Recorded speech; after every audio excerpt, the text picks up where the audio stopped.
Hello guys, to this new video. Today we will be solving popular problem which is given three sorted lists. Find the intersection of those three lists.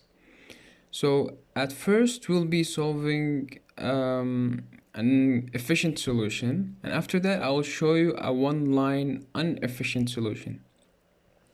So first we will solve the efficient solution is we will choose, for example, one of the arrays, for example the first array. And we will check if this element, for example the number 1, if it's less than this element, then it could be a possibility that we can find number 1. But if it's greater than, so if this element greater than 1, so there's no possibility that I can find number 1, and I don't need to go over this array, and also I don't need to go over this array, because if number 1 doesn't exist here, that means it's not an intersection. And the same case goes for 2. 2 is it's equal. Okay, I will not go through the rest. It's equal, so I will just go to the second loop. It will be here.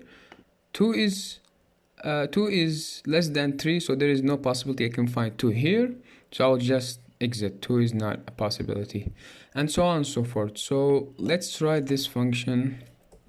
So let intersection equal to, it will receive 3 arrays. So array 1, array 2, array 3. And the thing that I will be doing, I will do in another array. So the first in another function. So here we will just need to loop over the first array, or you can choose any array you want, but I'll just choose the first one.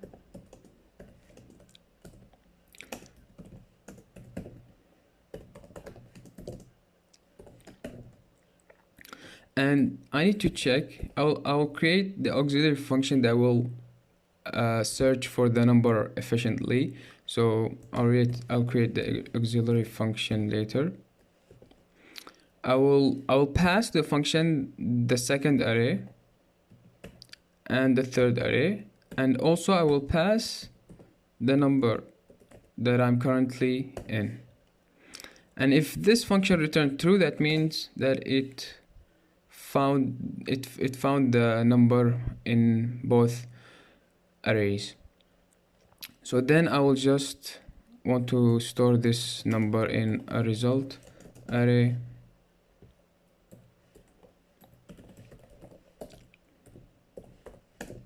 I'll push it here, and then at the end I will just return the result. But now let's write the main function.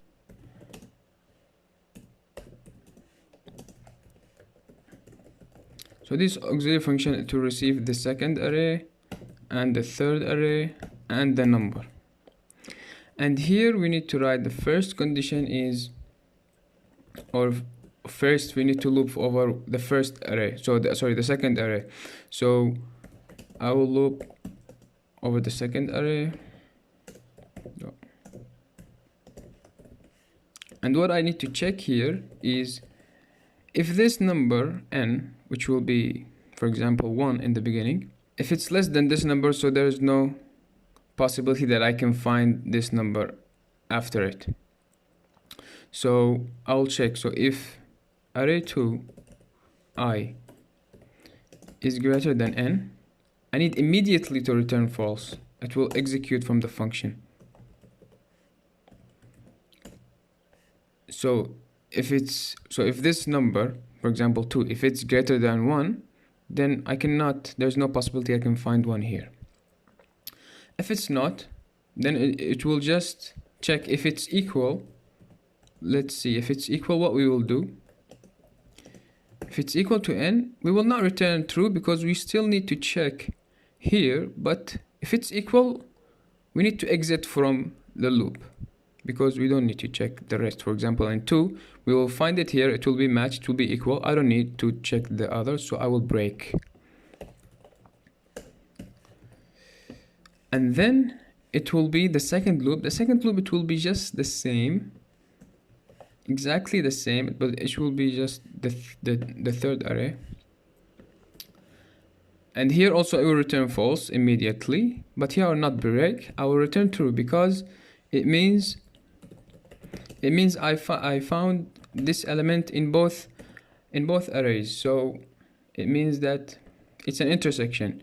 So the whole in the end of this process, it will enter to this result variable.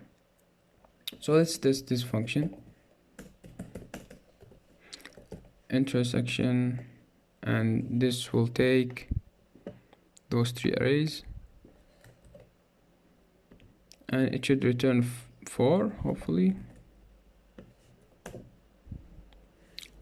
Okay, what's happened here? Okay.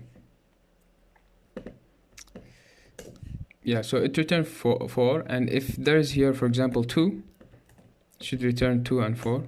Yeah, so it's working. So let's go over how many times it really checked in this function. So it took the first loop here, down there, it took the 1, and it checked the 1 with the 2, and it immediately executed the function false. So it just had one check. The second check, it was 2. 2 and 2, it's equal. So this is one another check. And then it executed out from this loop, from this array, and then it went to here. It checked 2 is less than 3. So it executes immediately. So it's just one check. And then it went to the 3. 3 is greater than 2, so there is a possibility here that it can find 3. 4 is greater, so it cannot find 3 after 4, so it will exit. And then the 4, it will come, check 4 is greater than 2, so there is possibility you can find 4. We found the 4, so here is 2 checks, and then here 4, also here 1 check, and then the last check. So 1, 2, 3, 4, 5, 6, 7, 8, 9 checks. So instead of looping through the 3 arrays, which will be here 4, 4, and 3, 11, it's just had it done with 9 checks. Now let's write the one-line solution.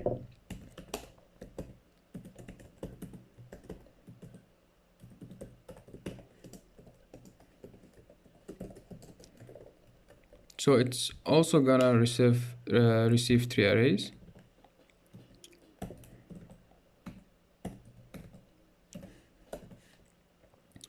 And I will just combine those 3 arrays in one array, so it will be array of arrays or list of lists.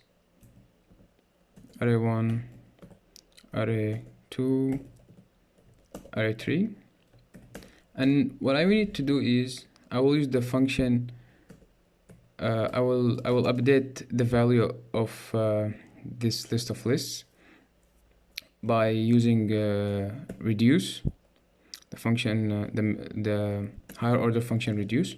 So reduce, it will take for array 1 and array 2. So it will take 2 arrays from those 3, and what it will do with them, it will filter out the elements that doesn't exist, that are in B or in array 2 and doesn't exist in array 1. So it will filter out array 1 dot filter,